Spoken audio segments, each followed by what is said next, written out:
네, 한중일 세나라 간의 동북아 영토 분쟁이 가속화되면서 올해도 동북아 지역의 긴장은 여전할 것으로 예상되고 있습니다. 네, 중국과 일본이 앞다퉈 전력 증강에 나서고 있고 우리나라는 전력 면에서 가장 뒤처진 상황이어서 우려의 목소리가 높은데요. 전문가 모시고 올해 동북아 지역 정세와 군사적 충돌 가능성 짚어보겠습니다. 네, 자주 국방네트워크의 신인균 대표 그리고 한국국방안보포럼의 양욱 선임연구위원 나오셨습니다. 안녕하십니까? 네, 안녕하세요.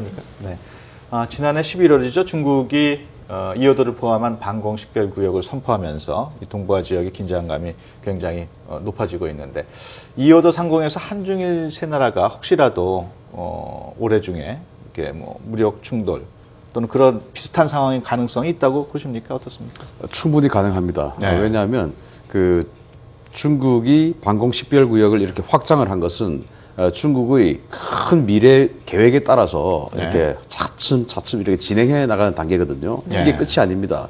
그리고 이제 남중국해, 그리고 이제 서해, 이 부분에 대해서 방공식별구역 확장하고 자기네들의 어떤 그 영향력을 더 강화시켜서 결국은 네. 이제 괌 지역까지 이 영향력을 넓힐 계획을 가지고 지금 차츰 진행하는 첫 단계거든요. 네. 어제 보도가 나왔죠. 남중국해에 진입하는 네. 배들은 허가받아라. 네. 이런 어마어마한 일을 지금 해버렸습니다.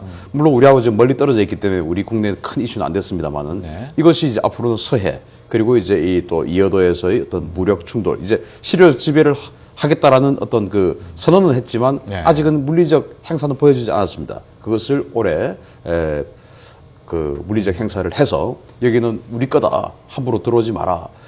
한국이 비록 여기다가 또 이어도에 방공식별구역 확장 선포를 했지만 또는 일본이 그동안 원래 그 지역을 방공식별구역 가지고 있었지만 네. 여기는 중국 거다라고 하는 그런 물리적 행사를 할 가능성이 굉장히 높다고 봅니다. 네. 우리 양욱 위원도 어떻게 네, 이 보십니까? 방공식별 구역이라는 것은 이제 그 해당 구역 안에 그 미확인 비행기나 혹은 외국의 군용기가 들어오면 네. 이것을 반드시 출동을 해서 네. 이 사진을 찍거나 혹은 수신호를 해서 나가라는 표시를 하게 돼 있습니다. 네. 근데 결국은 이 구역 안에 어느 나라 비행기가 들어오면은 삼국기가 출동을 해서 서로 얽히는 상황이 될 수밖에 없다라는 겁니다. 네. 그래서 뭐 어느 때보다 어떤 위험 수준은 간다고 당연히 봐야 되는 것이고, 다만 이런 문제가 생기지 않기 위해서 삼국 간의 핫라인을 구성을 해서 그래서 네. 이것이 서로 충돌로 이어지지 않게 하는 것이 필요하다고 보고, 현재 중국과 일본이 사이가 너무 안 좋기 때문에 양국 간의 어떤 그런 그 직접적인 핫라인이 좀 어려운 상황이고요. 네. 결국은 이런 데서 이 대한민국이 좀 주도가 돼서 이 양국들을 잘 컨트롤할 수 있는 역할을 만약에 보여준다고 한다면 아마 그만큼 우리의 위상도 올라가지 않을까라고 생각을 합니다. 네. 사실 이호도 상공에서 방공식별구역에 중첩된 상황이잖아요. 예, 그렇습니다. 사실 이호도 같은 경우에는 우리나라가 실효적 지배를 하고 있습니다만 예. 전력 면에서는 좀 세 나라 가운데 가장 뒤처지는 편이거든요. 그래픽 한번 보여주실까요? 예. 네, 보시면 이호도 주변에 해공군 전력이 나와 있습니다. 중국 같은 경우가 가장 많네요. 예, 항공기도 70대 정도 되고요. 수상함이 25척 정도가 되는데 우리나라 같은 경우에는 구축함이 9척입니다. 뭐 전투기는 60대긴 하지만 구축함에 있어서는 좀 중국과 좀 비교가 되는 상황이 있고요. 다음 그래픽도 보여주시죠. 네, 자세한 전력을 살펴보니까 우리도 이지스함이 3척이나 있긴 하지만 중국과의 그 절대적인 그 숫자 면에서는 좀 많이 뒤처지는 것 같아요. 예. 그렇습니다. 언뜻 보기에는 우리나라도 이제 수적으로는 크게 밀리지 않은 것 같긴 하지만 사실 또 아무래도 이호도만을 위한 전력은 좀 아니기 때문에 부족하다고 보시는지요? 대표님 어떻게 이게 지금 보십니까? 예. 어느 분이 지금 자료 정리를 하셨는지 모르겠지만 굉장히 우리 그 한국의 입장이 굉장히 반영된 네. 그런 그 자료 같아요. 네. 이를테면 한국은 한국 해군 전체, 한국 공군 전체가 동원할 수 있는 모든 전력을 지금 다 해놨고 네. 중국과 일본은 해당 해역 함대, 일본도 해당 해역 함대, 일본의 곱하기 3입니다, 저기. 예. 네. 그리고 중국도 저게 곱하기 3입니다. 네. 네. 그것을 계산하지 않고 한국은 전체 다, 그리고 네. 일본은 그 해당 지역 관할 함대, 중국도 해당 지역 관할 함대만 해놨는데 그것을 그렇군요. 전체 다 했을 경우에 물론 가장 먼저 초동 조치를 하는 것은 해당 지역 함대입니다만은 좀 상황이 악화되면은 전 전력이 다 몰려오게 되겠죠. 이럴 경우에 한국과 일본 또는 한국과 중국이 만약에 무력 충돌을 하게 되었을 경우에 제가 정말 안타깝지만 단언컨대 한국과 중국, 한국과 일본이 해상 무력 충돌이 생긴다.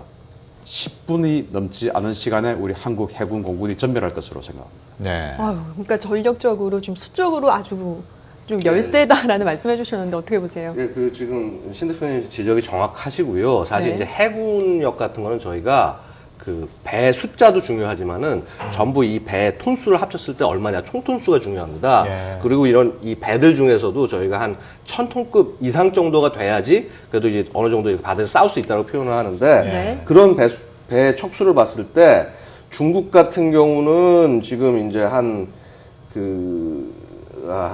거의 가만있어 지금 중국 총톤수가 거의 한 64만 톤 정도 되는 거고요. 네. 그 이제 1000톤 이상의 배가 네. 218척이 됩니다. 아, 그 일본은 한 31만 톤 정도 되고 70척이 되고 한국은 이제 1000톤 이상 하면 한 7척, 8척 그 정도 됩니다. 네. 근데 이러면 이게 비교가 안 된다는 겁니다. 네. 결국은 이런 상황에서 저희가 이 최대한 어떤 이 수세적인 자세를 취하기 위해서는 그 잠수함 전력 같은 걸 많이 보유를 해야 되고 네. 유도탄 전력 같은 것을 많이 보유를 해서 좀 이렇게 그 고슴도치 같이 이 우리를 막아낼 수 있는 것이 예. 그것도 한 가지 방법이 아닌가. 뭐 방법론적인 면에서 그냥 한 가지 제안을 해봅니다. 지금 두 제가 분 그 첨언을 좀 하자면 지난 이제 이어도 그 방공 11구역 사태가 생겼을 때 네. 우리 한국 해군의 이지스함인 율곡 2함이 그 이어도 해상과학기지 근해에서 바로 옆에서 이제 태극기를 휘날리면서 네. 이렇게 있는 사진들이 공개가 됐었습니다. 네. 굉장히 멋있었죠. 네. 네. 그런데 지금 한국 해군이 9척의 구축함이다라고 나와 있는데 네. 그때 당시에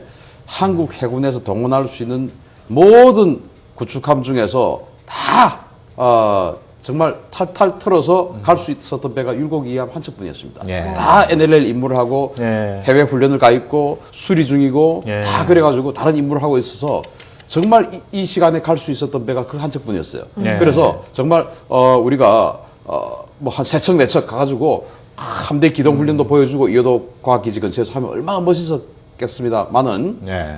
해군이 보낼 수 있는 배가 그 한 척뿐이었다. 예. 앞으로도 마찬가지라는 겁니다. 예.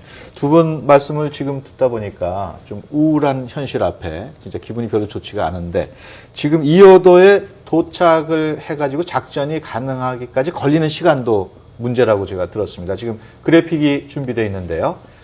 지금 보면서 보면은 우리 부산에서 이어도까지가 23시간, 그리고 일본 시세부항에서 21시간, 그리고 중국 닝보에서 18시간. 어떻게 보면 중국이 제일 시간상으로는 짧게 걸리고, 그 다음에 일본, 그 다음에 한국인데, 어떻습니까?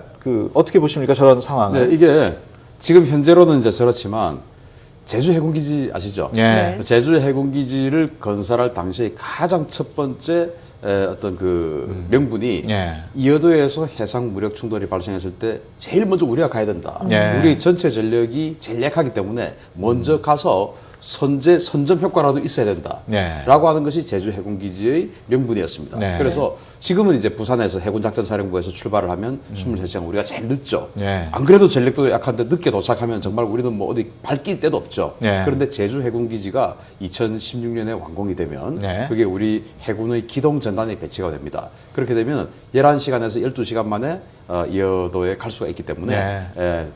그렇게 되면 시간적으로 우리가 한 7시간 또는 뭐 일본에 비해서는 한 10시간 정도 먼저 갈 수 있습니다. 그래서 예. 그것은 이제 제주 해군기지가 완공이 되면 예. 해결이 될 것으로 보고, 그러나 그럼에도 불구하고 아직도 뭐 국회에서 내년도 제주 해군기지 예산이 3,060억이었는데 예. 정부에서 요청한 것이, 그런데 이제 그것을 불과 한 달 전에 이어도 때문에 이렇게 난리가 났었는데 예. 한 달 후에 국회 국방위와 기재부에서 예산을 제주 해군기지 예산을 거기서 500억을 깎아버렸습니다. 예. 그 참 우리 여론과 예. 우리 국민들의 어떤 그 우려와 정책은 너무나 다르게 가고 있다는 것이 안타까울 뿐입니다. 네. 네. 우리 양 의원 어떻게? 예, 지금 이제 해군기지 설명을 우리 신 대표님께서 잘 해주셨고, 사실 이제 또 중요한 것은 현대전에서는 공군력입니다. 네. 그리고 이제 공군기들이 출격을 해서 거기서 임무를 수행을 해야 되는데, 현재 대구기지에서 출격을 해서 거기까지 갈 경우는 귀환할 연료가 부족하게 됩니다. 네. 작전을 하고. 그 다음에 그러면은 이 이제 전투기들을 하다못해 이제 제주도 같은 데다 이렇게 좀 배치를 시켜놔야 되는데, 네. 지금 사실상 제주공항이 포화 상태입니다. 네. 그러니까 민항기들조차도 이렇게 뜨고 내리기 굉장히 어려운 상황이기 때문에 네. 또 사실 어떤 그런 남쪽에 주로 활동할 수 있는 그 공군 기지도 필요하고 네. 근데 더 큰 문제는 그 기지가 있다고 하더라도 저희의 모든 전력이 지금 북한을 상대로 해서 이렇게 대기를 하고 있고 F-15K 같은 것도 임무 자체가 네. 북한의 어떤 이런 그 급변 사태가 있을 때 대응을 하는 그런 임무이기 때문에 이 기체를 또 돌릴 여유가 없습니다, 저희가. 네. 그래서 결국은 어떤 그런 기체 전력의 여유, 그 다음에 또 어떤 기지의 어떤 배치들 이런 부분도 필요하다는 것입니다. 네. 네, 짚어주신 대로 우리나라의 전력이 가장 약합니다. 그런데 한중의 세 나라의 국방비만 봐도 차이가 큰데요. 표로 한번 보실까요? 그래픽 보여주시죠. 네, 지출 순위가 세계 2위가 중국이네요. 150조 원을 쓰고 있고요. 5위 일본입니다. 50조 원을 쓰고 있는데 10위가 한국이에요. 35조 원 쓰고 있습니다. 또 중국의 경우에는 해마다 12% 정도 국방 예산 늘리고 있다고 하는데요. 중국과 일본 전력이 실제 어느 정도로 보강되고 있습니까? 중국은 이제 사실 90년대 중후반부터 이제 경제력이 뭐 그냥 불 끌듯이 지금 네. 일어났지 않습니까? 그래서 한 10년 전만 해도 중국의 국방비하고 우리 국방비하고 큰 차이가 없었어요. 근데 네. 해마다 12%, 15% 증액하다 보니까 지금 뭐 한 5배 정도의 차이가 나버리는 상황이 발생을 했는데 네. 이제 일본 같은 경우는 사실은 우리하고 큰 차이가 없습니다. 네. 일본 아까 50조고 우리가 35조인데 일본은 인건비가 비싸다 보니까 전력 투자비를 한 20%밖에 못 씁니다. 네. 그래서 50조 원의 전력 투자비 20조 원 하면은 10조 원이죠. 근데 네. 우리는 35조 원 중에서 인건비가 우리는 의무 복무병이 있기 때문에 인건비가 싸요. 그래서 한 30% 정도를 지출합니다. 우리도 10조 원입니다. 그래서 일본과 우리는 신무기 구매하는 가격이 비슷해요. 그래서 큰 걱정은 안 하지만 문제는 중국이 너무나 빠르고 너무나 큰 폭으로 전력을 확장하고 있다는 거. 또 일본도 우리와 비슷한 돈을 지출을 하지만 지금 우리가 일본과 비슷한 돈을 지출한 게 불과 작년, 올해 이것뿐입니다. 그 이전에는 많은 차이가 있었고 일본은 지금 이 국방 예산이 20년째 그대로입니다. 네. 일본의 그 GDP가 20년째 제자리하고 있지 않습니까? 20년째 그대로인데 그만큼 일본은 이미 만들어 놓은 군대고 또 우리 같은 경우는 일본과 만약에 무력 충돌하면 육군끼리 일본 육상자위대하고 우리 한국 육군하고 부딪힐 일이 전혀 없습니다. 일본 항공자위대, 우리 한국공군, 일본 해상자위대, 한국해군 이렇게 하기 때문에 일본은 섬나라이기 때문에 육군에 투자할 비용이 굉장히 적습니다. 네. 우리는 그런다 북한하고 뭐 휴전선 155마일을 마주하고 있기 때문에 육군에 많은 돈을 투자하지 않을 수 없는 입장에 있습니다. 그러다 보니까 일본과 이제 앞으로는 비슷한 예산을 투입을 하면서도 우리는 육군에 투자해야 할 그런 열악한 상황이 있기 때문에 일본과는 더 격차가 더 벌어질 수밖에 없는 그런 상황, 지정학적 상황이 있고 네. 그런 면에서 보면 아직은 우리는 이제 만들어가는 과거에는 이제 미국이 우리에게 공여해준 무상 공여해준 그런 무기를 사용하다가 이제 다 그런 걸 폐기하고 우리가 지금 미국이 우리에게 공짜로 무기 안 줍니다. 잘 살기 때문에. 그래서 우리가 스스로 만들어서 그 미국이 줬던 무기를 다 대체해야 되기 때문에 아직은 우리 국민들이 왜 이렇게 국방 예산에 돈을 많이 쓰지라고 생각하기보다는 아직은 우리가 조금 더 투자할 기간이 좀 남아있다라는 것을 우리가 국민들이 좀 이해해 주셨으면 좋겠습니다. 네. 네, 이렇게 중국의 어떤 커가는 그런 전력 증강에 대해서 우리도 대비를 해야겠죠. 어떻게 보셨습니까? 중국 같은 경우는 이제 과거에는 우리 알다시피 이제 어떤 인민전쟁, 그래서 어떤 군사 장비나 이런 것보다는 병력을 위주로 하는 어떤 그런 전쟁 현상이었는데 네. 이제 지금은 어떤 상당한 과학 기술을 발달을 해서 첨단군으로 가고 있습니다. 그리고 결국은 중국이 바라는 것은 이 뭐 세계의 강국으로 떠오르는 것이겠지만 세계의 강국이 되기 전에 동북아에서 강국이 돼야 될 것이고 그다음에 이걸 펼쳐 나가야 될 것입니다. 또 반면에 또 지금 현재 세계의 최고의 강국은 미국 아니겠습니까? 그럼 이런 어떤 새로운 또 강국의 등장을 견제할 수밖에 없는 것입니다. 네. 그 미국의 어떤 지정학적인 정치 목표는 결국은 유라시아 세력을 막는 것이고 그 유라시아 세력의 현재 핵심은 이제 뭐 냉전 시절 소련이었지만 지금 중국인 겁니다. 그럼 이 중국을 제재하기 위해서 일본이라는 굉장히 좋은 카드를 쓸 수밖에 없는 것이고 또 그런 상황에서 또 우리 한미 안보 그 어떤 동맹의 틀 안에서 우리에게도 그런 그 부분을 요청을 하고 있다는 겁니다. 그래서 네. 좀 현재 이런 이 국제적인 상황이 굉장히 엄중한 상황이라는 것을 우리가 좀 인식을 하고 우리 나갈 방향을 좀 이렇게 명확히 정하는 것이 중요하지 않나 생각을 합니다. 앞서 우리 시 대표께서 말씀을 하셨습니다만은 이어도 상황에서 실제 상황이 벌어질 경우에 불과 짧은 시간 안에 승부가 날 거다를 말씀하셨단 말이에요. 그만큼 우리가 일본이나 중국에 비해서 열세인 전력인데 그렇다면 이게 조금이라도 그 열세인 전력을 보강하기 위해서는 뭔가 필요할 텐데 어떤 게 필요할까요? 육군 전력을 더해서 해서는 안 됩니다. 그것은 네. 이제 북한이 지금 뭐 조복은 국방정보본부장도 이야기했지만 한국이 북한과 1대1로 싸우면 진다라고 하는 것이 대부분의 전력이 육군입니다. 예. 그래서 우리 육군이 북한에 비해서 상당히 떨어지기 때문에 육군 전력을 계속 보강해 나가는 전제를 깔고 예. 그리고 이제 해군에 기동함대라는 것이 있습니다. 지금 우리 해군에 한 개 기동전단이 있는데 이 기동전단을 3개로 확충해야 됩니다. 아까 이제 9척의 구축함이라고 했는데 이 구축함을 18척 체제 예. 해서 6척짜리 기동전단 3개를 만들면 선택과 집중을 우리는 할 수가 있기 때문에 일본은 4개 기동전단이 있는데 우리는 3개 기동전단으로 갈 수가 있습니다. 그러나 일본은 도쿄만 입구를 항상 방어해야 할 기동전단이 남아있어야 됩니다. 그래서 우리가 더 가깝죠. 아까 봤듯이. 그래서 우리도 해군의 바람대로 3개 기동전단이 된다면 일본의 한 50% 정도의 전력을 가질 수 있게 됩니다. 그러나 선택을 집중을 우리는 더 할 수 있기 때문에 오히려 억제력을 충분히 발휘할 수 있고 중국에게도 마찬가지입니다. 그래서 해군에 있어서는 3개 기동전단, 즉 9척의 최신의 구축함 그리고 이제 공군 전력에 있어서는 뭐 이번 그 국방 예산이 통과가 되었습니다만은 공중급유기 반드시 돼야 되고 네. 앞으로 이제 FX3 사업에서 우리 최신의 어떤 스텔스 전투기가 도입이 될 것 같은데 그런 것들을 사업을 지속적으로 추진을 하면서 문제는 KFX 사업이라고 해서 공군에서 추진하는 한국형 즉 국산 전투기 사업이 있습니다. 네. 내년도 예산에 200억이 책정이 되어 있는데 네. 그 사업을 가격에 맞추어서 돈에 맞추어서 일부러 성능을 다운시키지 말고 오직 북한만 바라보는 전투기를 만든다기보다는 주변국과의 대결에서도 사용할 수 있는 네. 좀 성능이 괜찮은 그런 전투기를 만드는 것이 필요하지 않느냐. 네. 왜냐하면 그 KFX가 120대나 만들기 때문에 우리 한국 공군에서 가장 큰 포지션을 차지할 전투기가 될 거거든요. 네. 근데 이것을 오직 북한만 상대하는 전투기로 만들면 통일 후에는 뭐 하겠습니까? 그래서 전투기 한 대 만들면 40년 써야 되기 때문에 이 KFX도 좀 더 성능을 좀 높이 잡아서 만들면 성능을 높이다 보면은 예산이 더 들어가죠. 제작 대수를 줄여야 되는 건 아닙니까?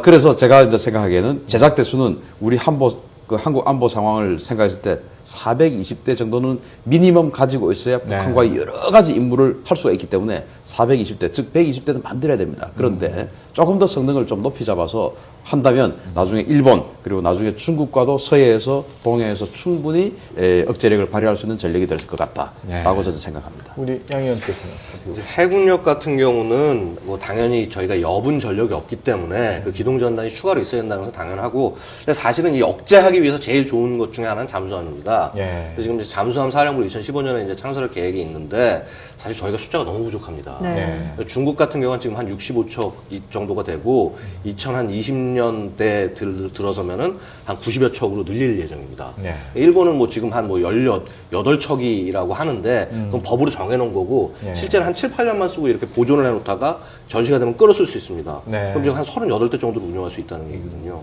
근데 저희는 기껏 해봐야 지금 한 잠수함으로 치면 한 13척 정도밖에 없는 겁니다. 그래서 어떤 이 잠수함 전력을 가지고 있는 이 의미가 뭐냐면 우리의 해역 안에 함부로 들어오지 못하게 거부하는 그런 효과가 있습니다. 그래서 그런 부분에서 저희가 또 배치를 해야 될 것 같고 또 한 가지 이제 저희가 좀 바라봐야 될 것이 공군력 같은 건 사실 제일 우리가 두려워하는 것은 전투기들 아니겠습니까? 네. 근데 우리가 이제 F-15K가 동부가 최고의 전투기다라고 얘기를 하고 있었지만 이제 중국이 그 수호이의 SU-35라는 것을 들고 옵니다. 그럼 이것은 지금 현재 세대에서 제일 강한 전투기를 중국이 보유하게 되는 것이거든요. 그럼 이에 빨리 대응해서 저희도 그것보다 우수한 그 차세대 그 FX 사업에서 차세대 사업에서 전투기종을 선정을 해야 됩니다. 네. 결국 이런 전력 우위를 계속 유지를 해 나가야 되는데 사실 지금 우리가 그만한 돈이 없지 않습니까? 네. 결국 그 우선순위를 빠르게 정하고 이렇게 어떤 이 균형 감각을 맞춰 나가는 것이 네. 이것이 지금 현 정부의 과제가 아닌가 이렇게 생각을 합니다. 네, 사실 우리의 전력은 북한의 도발을 방지하는 데 좀 집중이 되어 있기 때문에 더욱더 열세인 건데 남북의 전력은 어떤지 비교를 좀 해보도록 하겠습니다. 국방백서에 나와 있는 전력 비교를 한번 해봤는데요.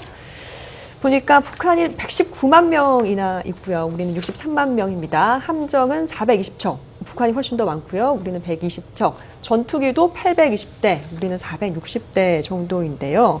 우리가 북한의 뭐 80% 정도 수준이라는 분석도 있고요. 하지만 숫자로서는 이렇게 밀리지만 질적으로는 우리가 강하다라는 분석도 있는데 어떻게 생각하십니까? 자, 이 도표에 나와 있지 않은 것이 미사일 전력입니다. 네. 일단 북한이 가지고 있는 탄도미사일 1000발 있죠. 1000발. 그것은 우리는 없어요. 지금 이제 물론 만들고 현무 미사일 해서 이제 한 800km짜리 미사일 만들고 있지만 우리는 문제는 선제 공격을 하지 않는다는 겁니다. 그런데 북한은 선제 공격을 하는 것이죠. 모든 가정이 그렇습니다. 그런데 이제 일단 북한의 1000발의 탄도미사일이 방금 그 도표에는 나와 있지 않고 그 1000발의 미사일을 우리가 맞았을 때 우리 이 도표에 나와 있는 전력이 어떻게 변할 것인가 라는 것을 계산하고 북한과의 전력에 들어가야 됩니다. 네. 중국과 일본은 그런 거 계산 안 해도 됩니다. 그런데 북한은 그걸 계산해야 되고 거기에 또 생화학 무기나 핵 무기를 탑재를 했을 때 또 어떻게 될 것인가 그것도 염두에 둬야 되는데 네. 지금 이제 뭐 화면에 북한의 방사포가 나오고 있습니다만 이 방사포만 해도 북한은 뭐 480대 네. 우리는 그 200대 북한이 그 4,800대 예, 우리는 200대 이렇게 가지고 있어요. 네. 북한 대대급별로 이 방사포가 다 있는데 우리는 군단 포병에만 방사포가 있습니다. 네. 다련장 로켓이라고 하죠. 우리는 그 정도로 화력 면에 있어서 북한에게 엄청난 열세고 아까 말씀드렸던 그 조복은 국방정보본부장이 국정감사 때 우리가 진다라고 했는데 사실 집니다. 지고 그런데 한미 동맹이라는 틀 안에서는 우리가 이깁니다. 지금 북한의 전투기가 820대, 우리 한국 전투기는 420대라고 나와 있지만 한미 동맹이라는 틀 안에 있으면 네. 작전계획 5027에 의해서 시작되는 전쟁이라면 북한의 820대 전투기는 하루가 지나면 하늘에 뜰 수 있는 전투기가 하나도 없습니다. 네. 그리고 이틀이 지나면 북한 하늘은 전부 한미연합군 하늘이 됩니다. 그러나 한미동맹이 빠지고 나면 북한의 하늘은 한 달이 지나도 여전히 북한의 하늘입니다. 그게 네. 한미동맹의 강점이기 때문에 그러면 우리가 전자권을 가져오기 위해서 그러한 미군의 그런 엄청난 전력을 우리가 스스로 가진 다음에 전자권을 가져와야 되는 것이겠죠. 네. 그래서 그런 면을 봤을 때 자존심 그리고 국가의 자존심 이것보다는 국가의 생존이 조금 더 우선이라는 측면에서 보면 물론 오늘 주제와는 좀 다르지만 전자권 재연기도 조금 검토해봐야 할 그런 문제고 문제는 아까 다시 본론으로 돌아가면 한국군은 60여 년 동안 미군과의 연합작전을 염두에 두고 커온 전력입니다. 네. 북한은 오직 혼자서 한미연합군을 상대하기 위해서 키워온 전력입니다. 그래서 우리는 미군이라는 전력이 빠지고 나면 여기는 연합작전을 위해서 오직 했는데 미군이라는 전력이 빠지고 나면 우리는 얼기설기 뭐 전력들이 없는 부분들이 너무 많습니다. 네. 그래서 하나의 팀을 생각한다면 포지션들이 막 비는 거죠. 농구로 하면은 센터가 비고 또 그 축구로 하면은 뭐 미드필더가 비고 막 이런 상황이 생깁니다. 북한은 다 있습니다. 그 포지션이. 네. 그래서 전투기는 우리가 강하고 군함도 우리가 강한데 탱크도 우리는 달리면서 쏠 수 있고 북한은 서서 그냥 쏴야 되고 엄청난 차이가 있습니다. 그런데도 왜 우리가 지느냐? 우리는 그것을 보급해주는 후속 군수지원 또 북한이 우리를 공격하려고 하는 그런 그것을 사전에 탐지해내는 감시 정찰 장비 이런 모든 것들이 미군에 의존해야 되기 때문에 미군을 빼고 나면 우리는 보급도 안 되고 후속 군수 지원도 안 되고 평양 앞에 갔는데 전차의 탱크의 연료가 다 떨어졌어요. 대동강 건널 수 있겠습니까? 연료 없이. 그것을 누가 갖다 주느냐? 미군이 갖다 줬습니다. 우리가 보급해줄 시스템이 전혀 없어요. 앞으로도 계획도 없습니다. 그래서 북한과의 방어전에 있어서는 네. 우리가 뭐 밀리지 않고 방어를 할 수 있을지는 몰라도 통일전에 들어가서 우리가 북쪽으로 넘어간다면 우리는 정말 황해도를 넘어갈 수 없을 정말 안타까운 그런 전력입니다. 예. 네, 위원님 보시기에. 예, 사실 이제 숫자만으로 싸울 수 있는 게 이제 현대전은 아니라고 생각을 합니다. 그래서 분명히 이제 그 신 대표님이 지적해 주신 부분은 우리가 경계해야 되고 우리가 앞으로 나가야 될 부분인 거고 하지만 지금 제일 중요한 것은 우리가 이 부족한 전력 상황 하에서도 전쟁이 났을 때는 반드시 이겨내야 된다는 그런 가정이 저희한테는 필요합니다. 그렇죠. 그럼 그러기 위해서는 어떤 전략을 수행을 해야 될 것이냐. 그래서 예를 들어서 지금 북한이 가장 우리에게 좀 위협을 주는 것이 핵 아니겠습니까? 이런 핵에 대응해서 우리가 뭐 킬체인과 예. 아니면 KAMD 한국형 그러니까 미사일 방어 체계 이런 것들을 구축하고 이제 해 나가는데 결국 이제 이 킬체인 같은 어떤 그런 이제 사전에 그 탐지를 하고 공격을 할 수 있는 이런 시스템을 우리 스스로 이렇게 만들어 나갈 수 있는 그런 방법을 찾아내서 그 지금 북한이 우리에 대해서 비대칭 전력을 통해서 이렇게 굉장히 위협을 강하고 있지만 마찬가지로 우리 한반도가 전쟁에 휩싸였을 때는 우리 대한민국은 비대칭 전략을 가지고 예. 북한을 우리의 그 적은 수겠지만 북한을 한 번에 무너뜨릴 수 있는 그런 어떤 힘을 무너뜨릴 수 있는 그런 능력을 가져야 된다. 결국 전쟁이라는 것은 국가 의지의 충돌입니다. 그래서 그런 그 전력을 만들어내는 것은 그것은 뭐 어떤 비용도 중요하고 뭐 여러 가지 중요하겠지만은 결국 그 국민들 그다음에 또 그걸 충분히 이해하는 그 어떤 이 국가 지도자 예. 이런 것들이 좀 중요하지 않겠느냐 이렇게 생각합니다. 알겠습니다. 네. 두 분 전문가와 함께 더 얘기를 하고 싶은데 시간이 모자랍니다. 해서 여기서 마쳐야 될 것 같습니다. 지금까지 자주국방네트워크 신인균 대표와 한국국방안보포럼의 양욱 선임연구위원 함께했습니다. 두 분 오늘 말씀 고맙습니다. 감사합니다. 감사합니다.